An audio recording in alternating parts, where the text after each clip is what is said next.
तो हाल ही में पाकिस्तान के नूर खान एयरबेस, जिसके बारे में आपने अभी ऑपरेशन सिंदूर में भी काफ़ी सुना होगा कि भारत ने इस एयरबेस पर बॉम्बिंग करी थी, जिस वजह से अमेरिकन और पाकिस्तान की गवर्नमेंट बहुत एक्टिव हो गई थी और सीज़ फायर चिल्ला रही थी, जैसे कि आप सभी जानते ही हैं। पर एकदम से पाकिस्तान के सीनियर डिफेंस एक्सपर्ट ने क्लेम किया है नूर खान एयरबेस के बारे में। यहाँ पर आप पढ़ सकते हैं इस आर्टिकल को, Noor Khan airbase under control America. और ऐसा नहीं है कि ये बात कोई पाकिस्तानी जर्नलिस्ट बोल रहा है जिनकी नॉलेज हम सभी जानते हैं, जैसे उनकी इंग्लिश की प्रोनाउंसिएशन होती है। ऐसा लगता ही नहीं है कि वो इतने पढ़े लिखे लोग हैं। पर इस केस में हम बात कर रहे हैं इम्तियाज़ गुल की, जो एक हाईली रिस्पेक्टेड नाम है मिलिट्री सर्कल में। उन्होंने दावा किया है रिसेंट वीडियो में कि नूर खान बेस को असल में अमेरिकन्स कंट्रोल करते।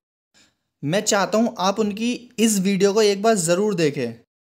कि नूर खान बेस पे जितने भी अमरीकी तैयारे इब्तिदा में आते जाते थे, अब मालूम नहीं होता था कि उनके पास कार्गो क्या है, उन जहाज़ों में है क्या। वो पाबंद थे इस बात के कि जो भी चीज़ वो लेके आएंगे वजारत ख़ारजा को और वजारत दिफा को वो ज़रूर मुत्तले करेंगे कि इसमें है क्या।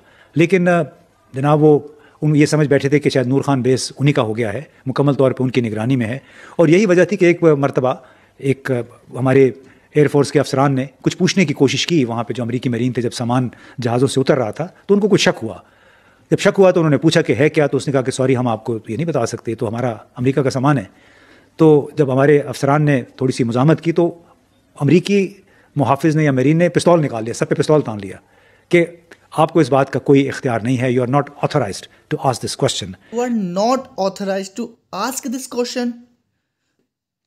असल में अमेरिकन इस बेस को काफ़ी यूज़ करते थे। प्राइमरली ये बात कर रहे हैं अफगानिस्तान वॉर की, जब अफगानिस्तान को यूएसए ने ऑक्यूपाई कर रखा था। उस टाइम अमेरिका इस एयरबेस का काफ़ी यूज़ करता था। और इनके शब्दों से ये लग रहा है कि अमेरिका का इस बेस को लेकर जो कंट्रोल है, जो इंटेंशंस हैं, वो ख़त्म नहीं हुए हैं। इसलिए जो इंडियंस ने ऑपरेशन सिंदूर में नूर खान बेस को बॉम्ब कर दिया था, तब ये जो अमेरिका के जेडी वेंस हैं, उन्होंने इमरजेंसी कॉल करनी स्टार्ट कर दी थी इंडियन गवर्नमेंट को कि प्लीज़ अभी के लिए आप इस वॉर को पॉज कर दो, आप सीज फायर कर दो।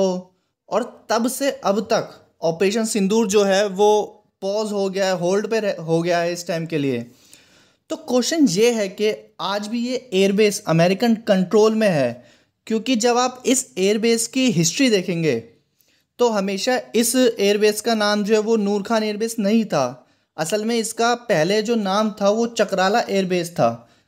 ईयर 2012 में इसका नाम बदल के नूर खान बेस कर दिया गया। उससे पहले American transport airplane, fighter jets या कार्गो शिप्स यहाँ पर आम होते थे। असल में इस बारे में बहुत सारी थ्योरीज सामने आ रही हैं, और एक थ्योरी तो ये भी है कि जो तुर्की के ड्रोन ऑपरेटर्स हैं वो भी इस ऑपरेशन में मारे गए थे। पर अभी ये अनकन्फर्म्ड है, इसके मतलब कोई ऐसे एविडेंस नहीं है सामने। और भी बहुत सारी थ्योरीज सामने आना बाकी है कि इस ऑपरेशन में इनको कितना मतलब डैमेज हुआ था, इनके एयरबेस में कितना डिस्ट्रक्शन हुआ है या असल में मैं बात ये कर रहा हूँ कि एक आर्मी एक्सपर्ट अपने ही देश के बारे में बता रहा है कि उनका जो एयरबेस है वो असल में किसी और कंट्री के कंट्रोल में है। और असल में इस बात में कितनी क्रेडिबिलिटी है ये तो आने वाले टाइम में ही हमें पता लगेगा। हो सकता है कुछ महीने लगे या कुछ साल लगे, तो वो तो देखना होगा कि ये बात कितनी सही है। Thank you.